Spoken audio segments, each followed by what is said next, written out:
Joining me now is Heritage Foundation tax policy analyst Adam Michel. Adam, great to have you. Thanks for having me on. All right, the president inherited a flatlined economy, plummeting household income, middle and working class buying power not budging in a generation. That's what he inherited.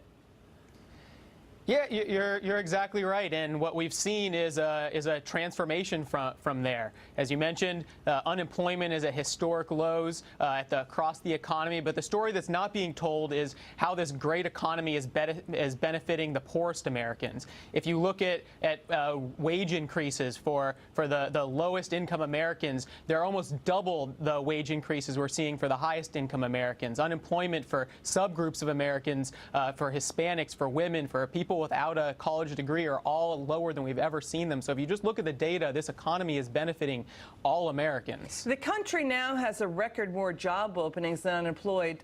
New numbers today, 7.5 million job openings versus 5.8 million jobless.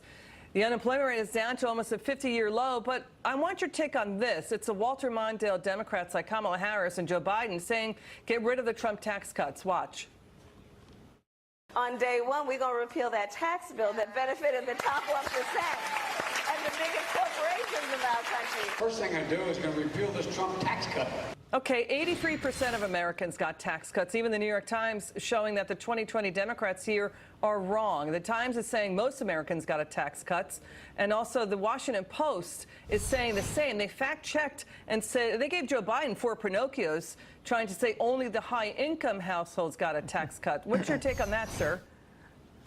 Our analysis at the Heritage Foundation shows exactly what you're saying, that average Americans got a significant tax cut in every congressional district in every state across the country, and repealing the tax cuts means taking that tax cuts away. An average family of four would expect a tax increase of around $3,000 for just 1 year, but even more detrimental is what that means over a 10-year period. Because of lower wages, because of the higher taxes, that same family of 4 is looking at something like $46,000 of lost take-home pay if the tax cuts are repealed. That's a big hurt for your typical family. You know, having covered the IRS and taxes for years, the dirty open secret in Washington is that the upper brackets get the tax cuts because they make the most and they pay the most, rather. Let me back that up. They pay the most in tax cuts, and the tax cuts made the system more progressive. The rich are paying more. Look at this. The top 1% paying an astonishing 24% of all taxes.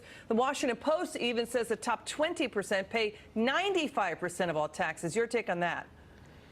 You're right. The top income earners in the United States pay the lion's share of the income tax. But I think what's often not talked about is the tax cuts gave the largest tax cuts to the lowest income Americans as a percent of the taxes they otherwise paid. Some congressional districts around the country, some of the poorest congressional districts, got tax cuts that were 15% of what they otherwise would have paid. That's a pretty tremendous addition to someone's take-home pay. And the federal government is pulling in more in federal tax revenues, and a huge 41 states saw tax revenues rise. I mean, there's economic growth, the CBO now says, will offset the tax cuts. That's what's happening. Final word, Adam.